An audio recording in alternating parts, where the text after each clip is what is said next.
So I was 6 months old when my father bought this property.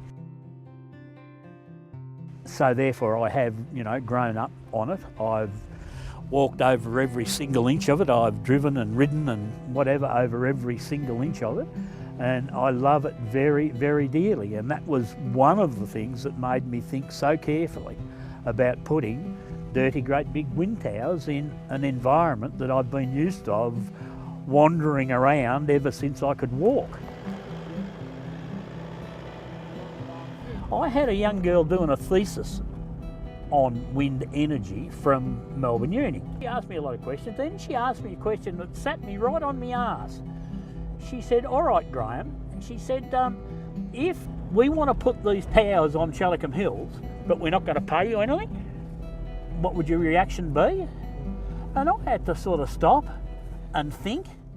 After thinking about it for 10 or 15 minutes, I was quite happy to say, and I still, in my really honestly deep down now, if Pacific Hydro came to me tomorrow and said, "Righto, Graeme, we want to put another, 10 wind towers here, but I'm sorry, we're not going to pay you," I'd let them. Which is, sort of interesting. Yeah, that's right. As I said, when he got worried. I was pretty worried about lots of aspects of wind farming, and wasn't just going to go into this willy-nilly. I was the very last farmer in the challicum-hills-wind-farm to sign up. Pacific Hydro tells me that they didn't think I was going to.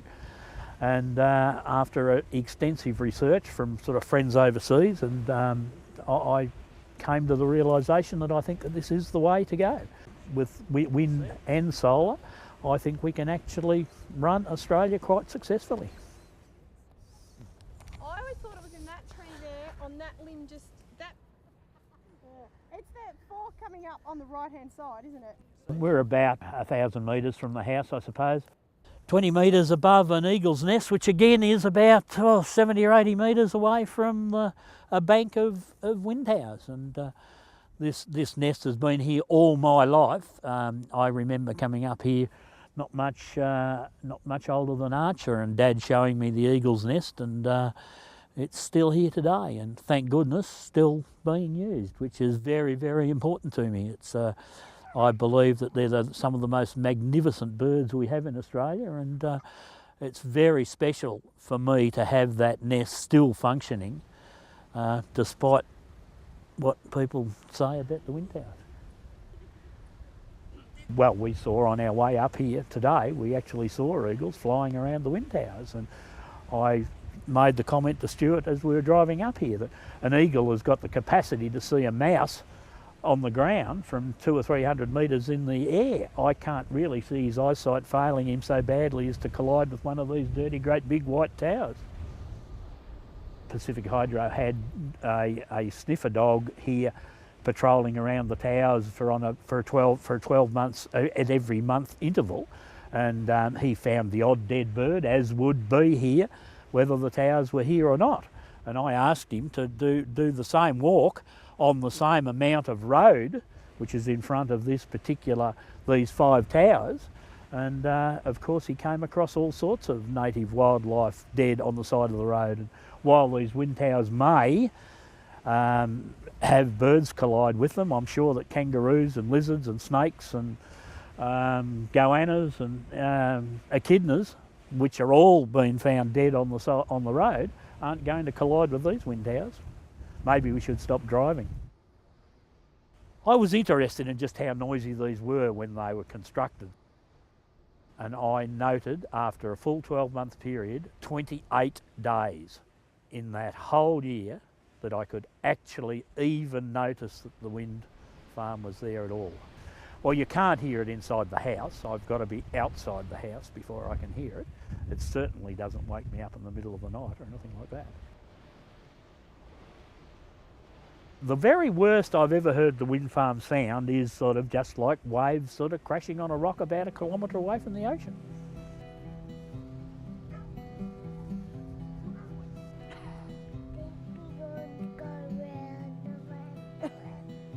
It's funny, isn't it, that scientists tell us the world is round and we don't argue. But if scientists tell us that we've got climate change, for some reason or other, quite a percentage of the population think that they're talking shit, that, you know, they're going to argue with it. And I've got lots of farming friends who don't believe in climate change. They think this is just another cycle, you know, it happened in Grandpa's day and it'll happen again and it'll change. And just watching you talking to Archer then really came home to me what I've been saying to everybody. I would far rather go to my grandchildren in 25 years' time and say, well, look, you know, Pa was a bloody fool. He believed those scientists, and, you know, we you know, put up with a wind farm and we did all sorts of things to try and conserve our carbon emissions, and we were wrong. That would be a far better result than me going to them in 25 years and saying, well, I'm sorry, I ignored the scientists, so go and find somewhere else to live. Like, as I mean the moon or Mars or, you know, whatever other alternatives we've got, because I'm sorry, but we've ruined this place for you. And that's one of the most important things. That's what I'm passionate about the wind farm, is that those little kids, we're playing with their future. Not mine, I'm 62 years old, but we're playing with those little kids' future. And wouldn't it be terrible to just, you know, turn around and say, well, sorry, we screwed the whole show up. I have an enormous love and connection for this place. It's got me to where I am now, and you know, we have some very lovely children and grandchildren and stepchildren, and it means the whole world to me. It really does, and that was again why I was so very careful about interfering with the environment. I had to be convinced that what I was doing to this place was the right thing to do, and I am now.